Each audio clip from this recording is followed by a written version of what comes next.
Good afternoon and welcome to the Arizona Commission for the Deaf and the Hard of Hearing oral proceedings for the notice of proposed rulemaking associated with our telecommunications equipment distribution program. Michelle Michaels will be representing that program and the proposed rules also related to the licensure of American Sign Language interpreters. So at this time, I am doing a call to the public to see if there are any oral comments related to the telecommunications equipment distribution program. Seeing none, I will also verify that to date, we have not received any written comments related to these proposed rules for the telecommunications equipment distribution program. Michelle, thank you for being present today. So we will move forward with any oral comments associated with the licensing of American Sign Language interpreters. And I will turn it over to Victoria Vaughn, who is our licensing manager for these rules. Thank you. Good afternoon. So we have some notice of proposed rulemaking for specific rules related to interpreter licensure here in Arizona. These rules are, just a moment here, amendments to,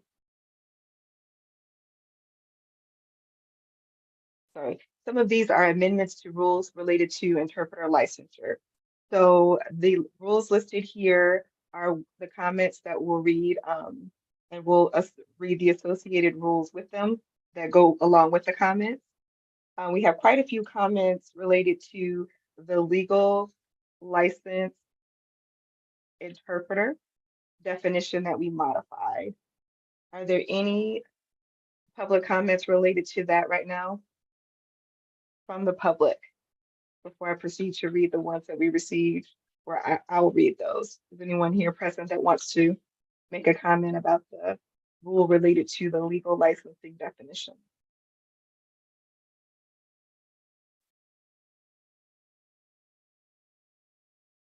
Okay, seeing none, we're going to go ahead with the comments that were submitted for this oral comment session that I will read on the submitter's behalf. And again, these are related to the definition of change or amendment that we're going to do for the legal license interpreter.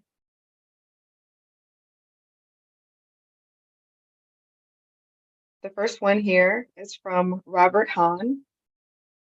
Comment says, as both a law trained and mental health trained professional, it concerns me that steps are being taken to limit significantly the number of legal interpreters that would be able to provide services to deaf residents of Arizona. Acquaintances and clients have expressed concerns regarding the due process issues of not having interpreting services on a timely basis, as well as the anxiety and distress of knowing that there may be delays in the resolution of legal issues. It is rare that professional organizations and governing bodies choose not to grandfather in professionals that are already competently providing services during rule changes. I personally have seen grandfathering occur in several instances, including here in Arizona, when the Board of Behavioral Health changed from certification to licensure. I would strongly urge the Commission to reconsider their direction in this matter.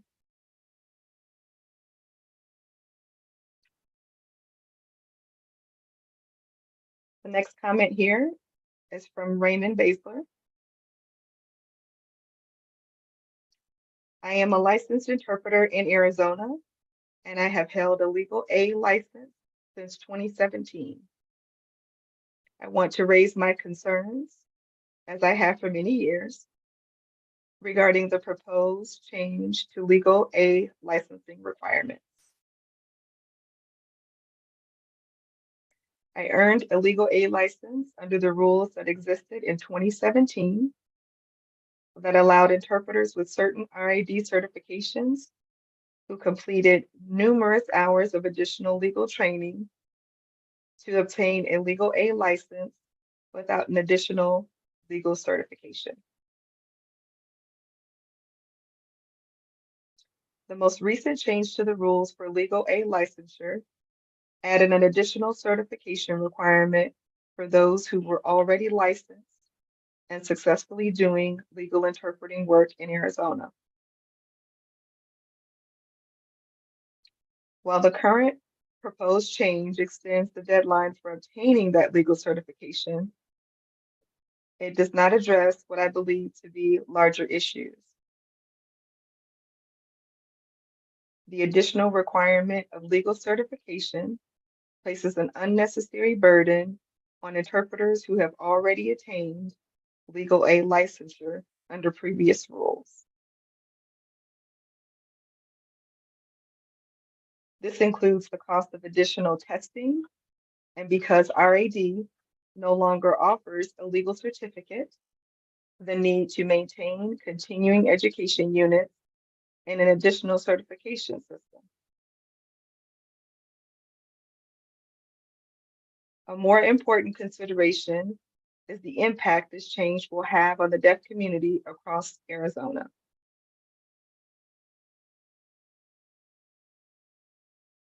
Many interpreters who hold legal aid licensure will be reduced to a legal C license after the proposed deadline. For various reasons, many are unable or unwilling to pursue additional certification. As a result, the already small pool of legal aid interpreters in the state will be further reduced. I urge the Commission to use this rulemaking opportunity to add a grandfather clause, allowing those who already hold a legal aid license to keep that license without any additional requirements, so that they can continue to provide communication access in legal matters for the deaf community in this state.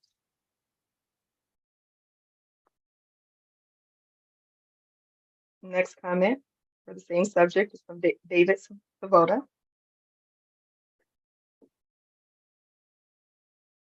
I see no reason why the proposed changes, insofar as they impact legal licensed interpreters, should not be approved, as they merely eliminate the extension of time to earn the legal aid license that was granted due to COVID, which has since expired already.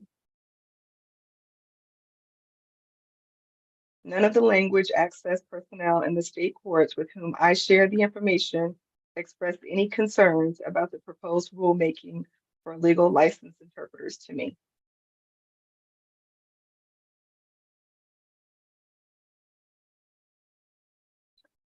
And so our final comment in relation to the legal aid licensure is from Joni Horn.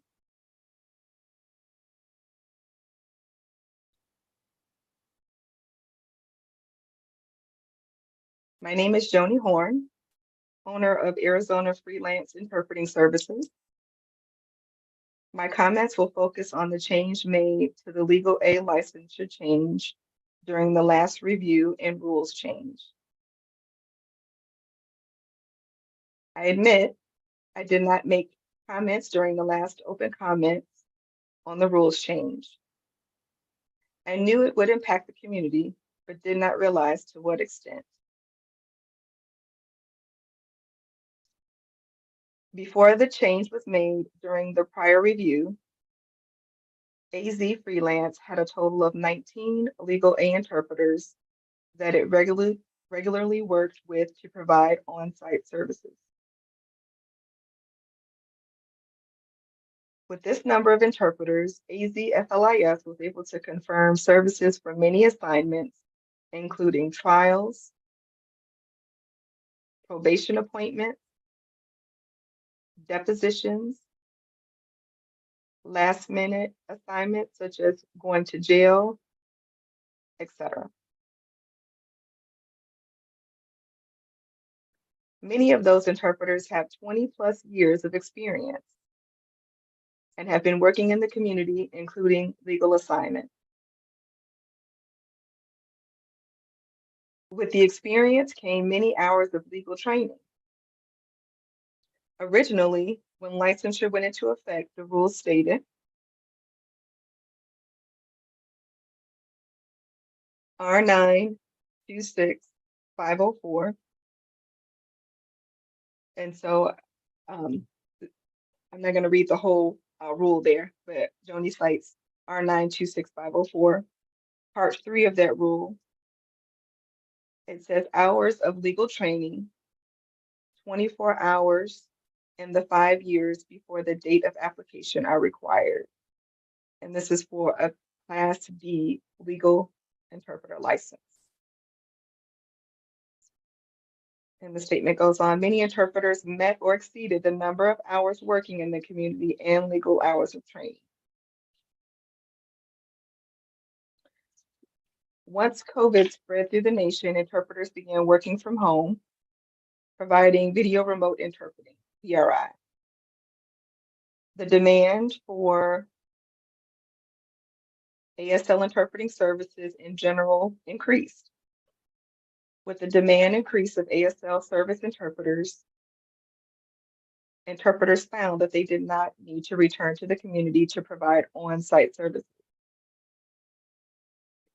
ACDHH did extend the deadline for the new requirements of legal aid testing requirement. At this point, the feedback we received was many of the legal aid interpreters found there was plenty of work in the community and did not need to or want to jump additional hurdles.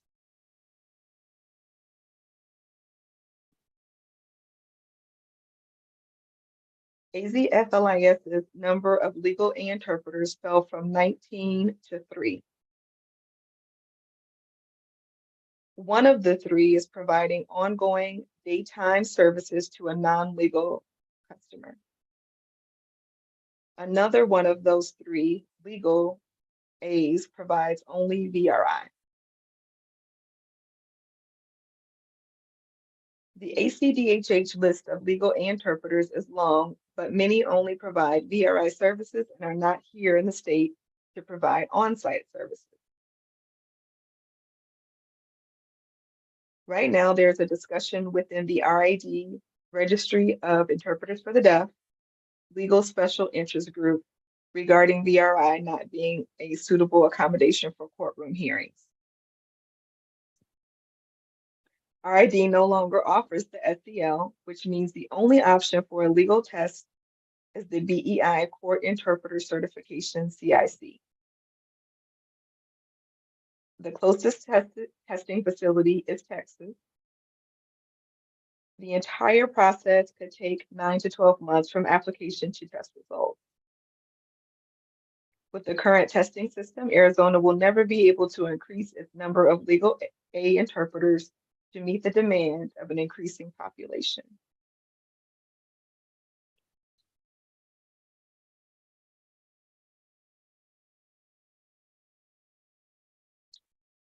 Here is a list of assignments we did cover with a legal aid licensed interpreter, which we cannot cover any longer. School emergency, if the resource officer needs to question a student. An assault victim at a forensic emergency facility. A police emergency. CPS emergency. And any call that comes in and is requesting ASAP services. It is understandable that changes need to be made to further the profession and the protection of the communities we serve. At what point is it harmful to the communities we serve? If services are needed for a deaf juror, those services have a 95% chance of not getting confirmed due to shortage. A trial, which has many moving parts regarding interpreter roles, is tough. Within the courtroom, there are different roles of the interpreter, the proceeding interpreter, the table interpreter, and the jury interpreter.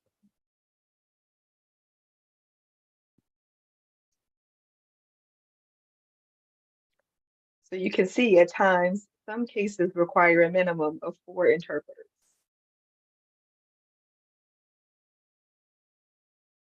Is it the recommendation of the board to utilize those legal aid interpreters who provide only VRI services to commute to Arizona to provide services?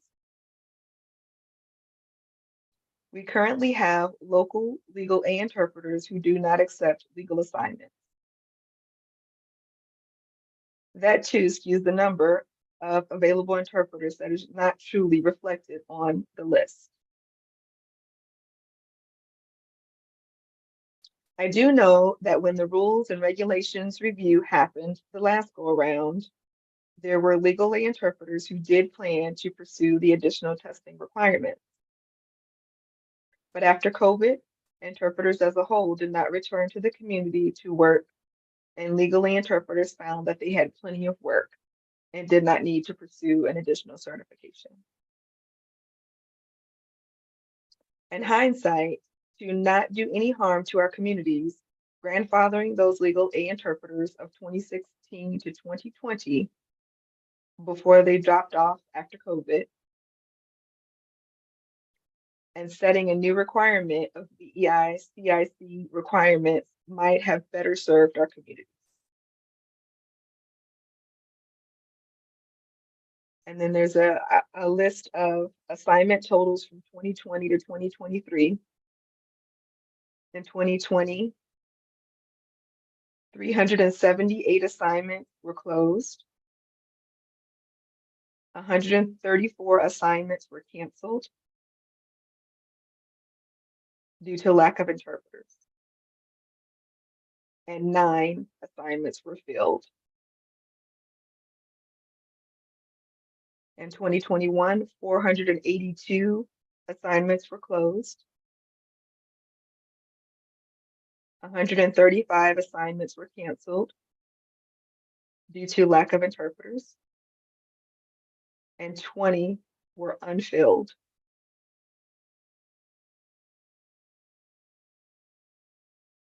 In 2022, 881 assignments were closed assignments.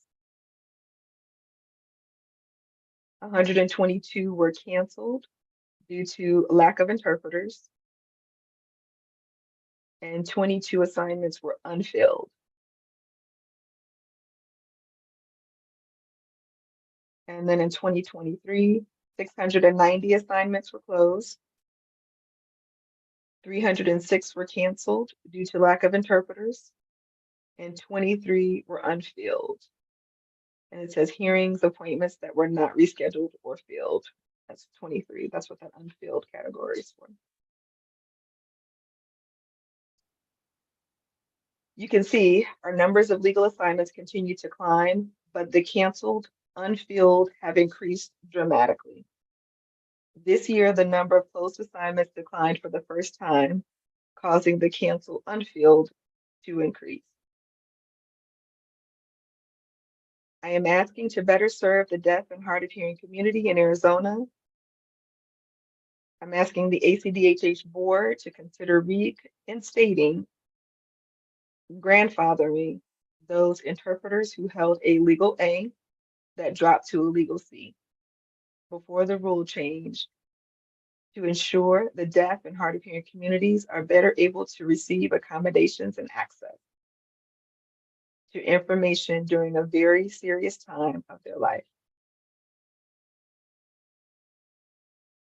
With the population of Arizona deaf and hard of hearing community continuing to grow, the legal aid interpreter on-site numbers could never catch up to that need.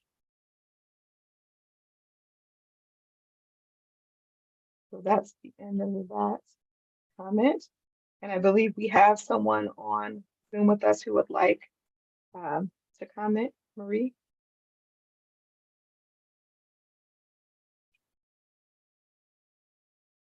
Yes, thank you. Can you hear me okay? Okay. I don't have anything prepared, but I wanted to hear the other comments so that I could have my opinion heard as well. I am in full support of the changes that are proposed. And I think the reason I say that is that we've had plenty of time to know what the requirements are to be able to work in the courts. The first time the regulations were established, we knew that, I think it was 2007, that we were going to need the specialist certificate legal from RID. And many of us went and did what we had to do in order to continue to work in the courts. And then again, we were given another deadline, and some people met that deadline and got the proper certification and training to be able to work in the courts. And I appreciate the fact that you were flexible with the regulations during COVID, because people weren't able to get the necessary credentials. But again, we knew this was coming. And there are people I know who have flown to Texas or whatever state is offering the BEI testing so that they can get the proper certification. Joni Horn is right. A lot of people have not don't want to go back into the community and work. But I don't see how changing the regulations back to grandfathering is going to change that. Maybe we need to look at other reasons why interpreters prefer not to work in the courts. Maybe there's less incentive. Maybe the pay is not as great. Maybe there's not enough training being offered. But the regulations were set to protect the deaf community. Deaf people should have the well-trained, credentialed interpreters working in the courts. And I would just say, please keep what you got. Don't change the regulations. And it's like that movie, if you build it, they will come. There's the regulations. That's what's required. If you're really interested in working in this realm, get what you need to do it. Thank you. Thank you for your comments. Appreciate you. All right, so that's all the comments that we have for, again, for that legal licensed interpreter definition that are in the current proposed rule changes that were approved. So just for the record too, the other sections of the rules that were in the notice of proposed rule changes are Rule R9 26501, R9 26503, R9 26505, R9 26507, and R9 26509. So the rest of the comments that I have are not directly related to those changes that we've had in the proposed rulemaking, but they're related to some other issues that they felt that a comment needed to be conveyed. So I'm going to read. This comment is from Heather Donnell. I would like the rules and/or laws to be amended to allow ACDHH jurisdiction over interpreting agencies and/or entities providing interpreters. Without such oversight, we have entities making changes to the way they are sending out requests, assigning interpreters, and distributing information that is unethical and violates confidentiality. At this time, there is no recourse. We know that these practices are harmful to the deaf community, to the deaf and hearing consumers for whom we work, and should be disciplined. It is infuriating and disheartening to see these practices occur, even after having informed the entity of their misconduct. How can we protect the privacy of our deaf community members when those receiving the requests, sometimes with very detailed information, and then sending them out for coverage, are not held to the same standards of confidentiality that interpreters are?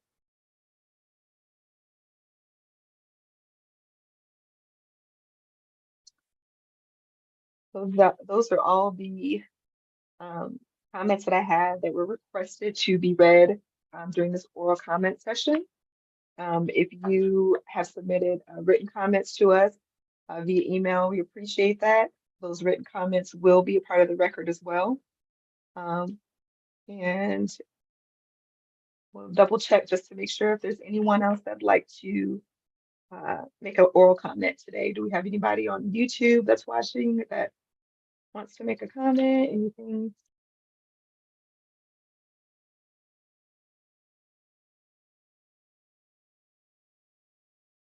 No YouTube comment.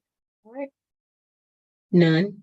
Okay, seeing none, we want to again thank each of you for participating, whether you submitted written comments with the request for them to be read today or having participated during the written comment session. We appreciate your feedback. As at the adjournment of this meeting, the record will be closed, but we will notify the public when the commission will be before the governor's regulatory rule review before their council. So again, thank you for your time and your interest in both the equipment distribution program and the licensing of American Sign Language interpreters. We appreciate it. Thank you very much for participating. And at this time, our meeting is adjourned and the record is closed. Thank you.